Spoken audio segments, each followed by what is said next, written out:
Let me sort of, I'll be very brief, but I'll try to sort of contextualize my position and my take on this, which is being driven by two moments. We are talking about the current Supreme Court judgment, which in a way my attempt would be to kind of understand whether I mean, of course, there is no denial and there is no doubt that the challenge and the task given to the Supreme Court in the current context was only to decide the matter of law, right? And the matter of law in terms of the interpretation of the past verdict and the interpretation of the Constitution as it is being reflected in Article 16.4 or Article 341. But it's absolutely clear that instead of looking at that interpretation of that law, it actually has there is a sense of overreach in terms of what it could do and what it has done. And why I do see it as an overreach, I'll come to that in a while, but let me begin by my engagement with that issue. And I'm proud to say in the sense that that my engagement with this issue was, started exactly 2 decades before when this this issue actually came to the light, when the first verdict of the Supreme Court in the E.V. Chennaiya judgment had come in 2004, which had struck down the subclassification. And subsequently, I was part of the, as a scholar, I was part of the, part of studying the movement, which was coming. I mean, as it was said, that I was studying the movements of the marginalized, and in that sense, we were doing a comparative study of the Ravidasi movement in Punjab with the Navbuddha movement in Maharashtra, and that was the context in which I was exposed, and I was forced to reflect upon the movement which was there in Punjab and Maharashtra both, and in other states as well. So there was a position which I made on the basis of my understanding of the movement, my engagement with the movement. And when I'm saying, in terms of Punjab, I was talking about my engagement with the movement of the Ravidasis as well as the movement of the Valmikis, the Mazhabi Sikhs and Valmikis. And my very close engagement, which reflected into an EPW small sort of article with Surinder in Sociology, which was published in 2007, a reflection of what we thought was very important. And that's where one positioning came. And subsequently, based on that, once again a reflection of the movement, that when a book which was being edited by Chinna, when he was, who was heading the Discrimination Exclusion Studies, when he was writing this book on dividing Dalits, that I was able to kind of contribute another chapter into that, where I did exactly the same thing which I am doing today. I was looking at the judgment of the Supreme Court in a critical perspective about when it struck down the subclassification. And so that's the continuum between 7 and 10. I was still a student. I had started, I was not become a faculty. I have not experienced, what happens within the institutions. I was looking at the side of the movement, and it was very crucial for me to reflect what is the demand and how the movement was trying to engage with the state, with the people at large, and of course with the political leaders and political parties. Subsequently, as it was said, that then I became part of Delhi University, and then subsequently I became part of JNU, and then my engagement with the institution and my engagement with how the institution actually reflects, and I keep saying this point over and over again in my classrooms, that it is very easy to understand the rules of the game, because that is what sets and tells you about the tone. But it is actually equally important to understand the games within those rules. And when I started understanding those games within those rules, then I realized that I need to reflect upon my own position and not at the cost of what the demand of the movement was, not at distancing and not sort of neglecting what the demand of the movement was, but to see the larger, bigger picture in terms of how to realize the demands which is being made by the movement. And therefore, my position over a period of time kind of has shifted and is trying to look at this dialectic between the demand of the movement and the response of the state, that the way they kind of act together, and what is the ultimate consequence. And in this context, I want to say it very clear that, as I said in the beginning, that today when I look at the judgment and today when I look at the understanding, I mean, if the Supreme Court had confined itself to the question of law and had given this judgment, I would have been little less critical of what is happening today and how it is being interpreted. But the point is that the Supreme Court has actually gone in a judicial overreach, and therefore I kind of I'm trying to understand that is it a judicial foxpass, right? That what is it that will it prove to be a judicial foxpass? And there are indications, and very strong indications, which I'll take a couple of minutes to sort of explain that why, how the state and how, and when I say state, I'm including the judiciary into it, and that's the larger perspective which I want to bring in. And it is much more crucial for us to understand and to sort of question the judgment because, and I'm using a phrase which was used by K. Balgopal when he had said that, if you want to really understand the nature and the character of the Supreme Court, the apex court, you have to understand, and you have to, there is nothing hidden in that how tortuous, reluctance has been there in the face of the Supreme Court to understand that India is a caste society, and that if there is something needs to be done, if you look at all their judgments, all their impressions on the issue of reservation, you will really understand. There is nothing hidden to understand that how difficult it was for them to understand that India is a caste society, and there is something needed. And there, what is the promise? What is the promise of the Constitution that has been delivered not as a benevolence of the state, but as a demand that was coming from the struggle, from the movement, and it was understood in the Constitution making process, and it was kind of delivered in that process. And why I kind of say this, because I want you to, before I get into the substantial issue about the sub-classification, which is my position, which is coming from the movement, I want to kind of first critically place myself in terms of understanding the verdict. Many of you probably, some of you, of course, a large part of you would know, but some of you who are in your first and third semesters probably might not have followed the debate which happened in 2019. And what happened in 2019 in the Supreme Court? There was a Allahabad High Court judgment which was about the idea about how to implement reservation in an institution.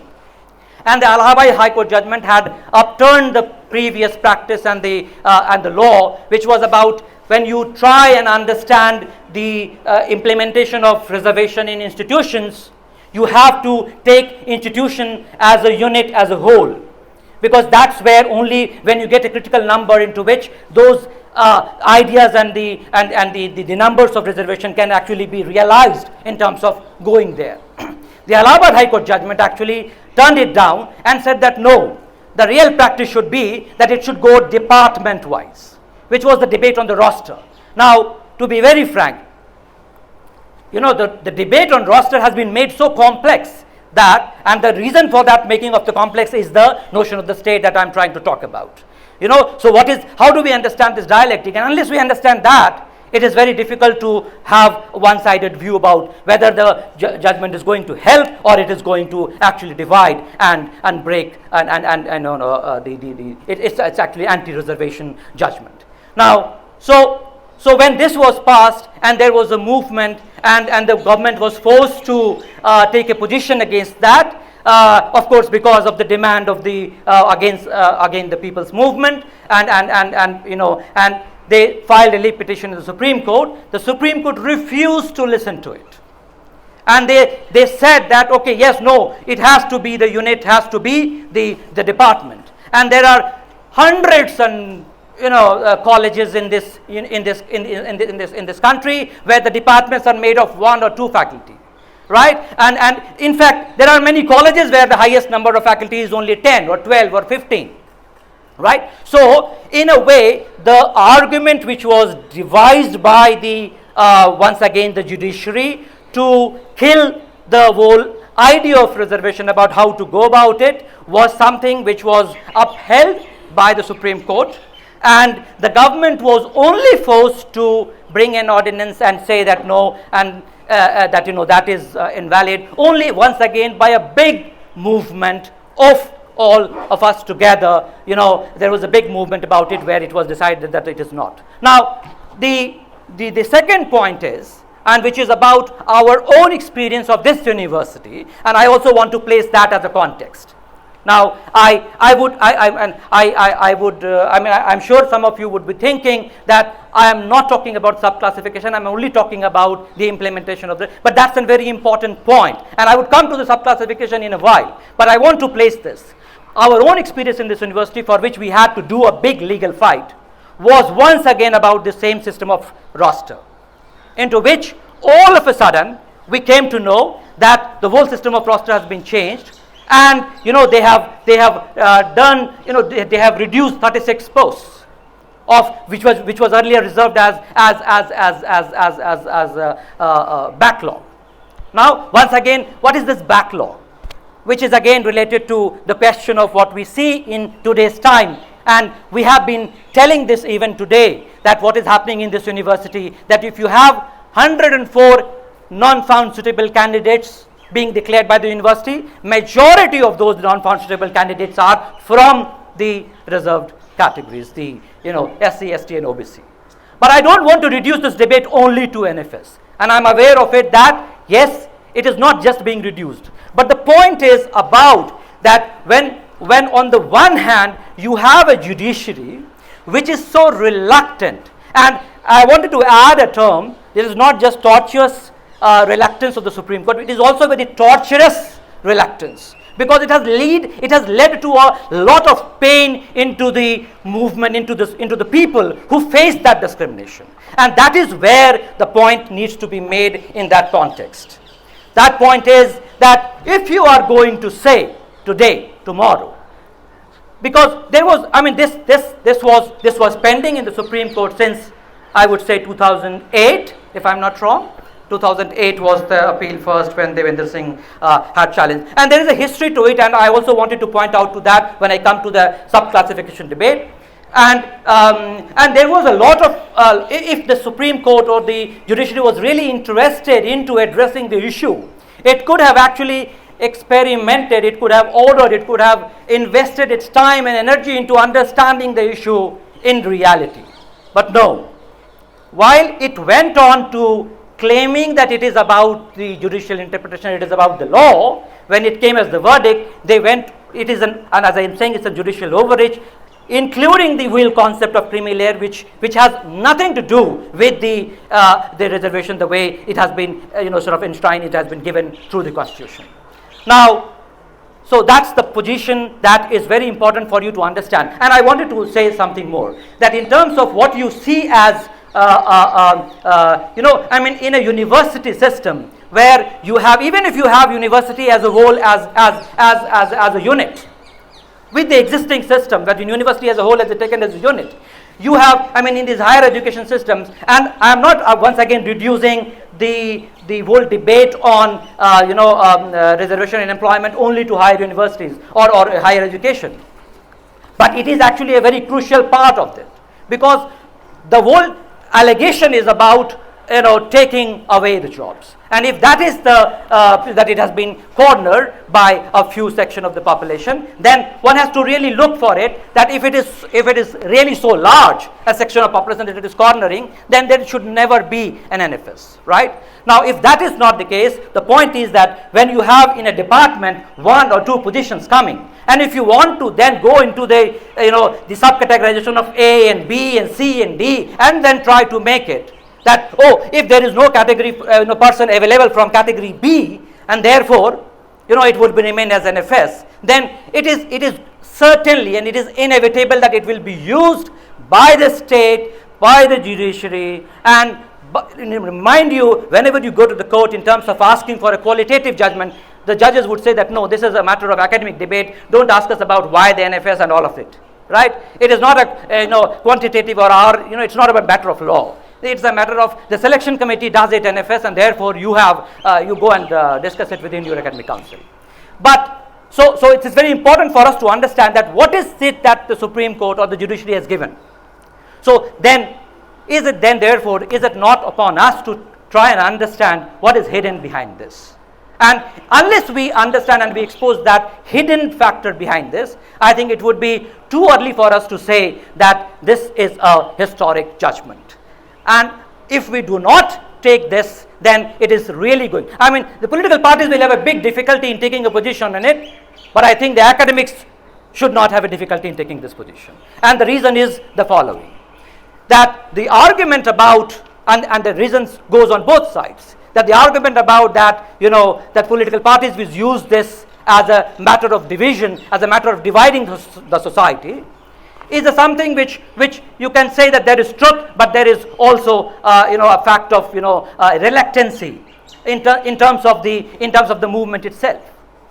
That why is it not why is it not thought through the movement? So, for example, I am giving you two examples.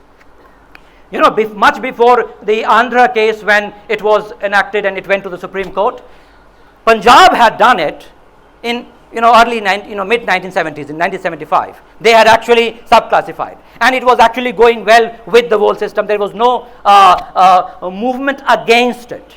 It was only when the Andhra Pradesh judgment came in 2004 that it became difficult for the Punjab government to actually do it. They tried to sort of take a simpler route, trying to convert into act, but that even act was challenged, and subsequently it has been stalled. Now the point is that if you really look at the data between 75 and 2004, and if you look at class 1, not class 1, and that's also a question that one should try and investigate.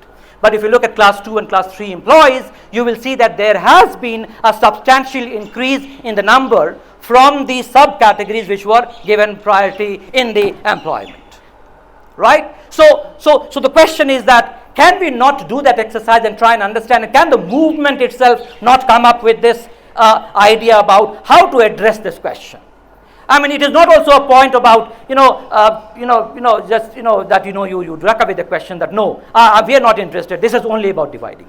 You have to really, the movement will have to really understand that why is it that this demand is constant. And I think as a social scientist, as academicians, as students and scholars and teachers, I think it would be total injustice if we completely say that all demands and all movements are politically sort of charged.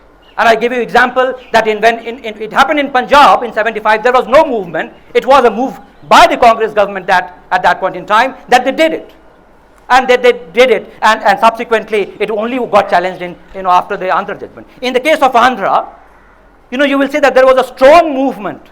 I mean, there can be differences about whether we understand the movement itself as a political, and I think every movement is political. So we can't just say that no movement is political or any movement is only a result of political conspiracy. That's not right.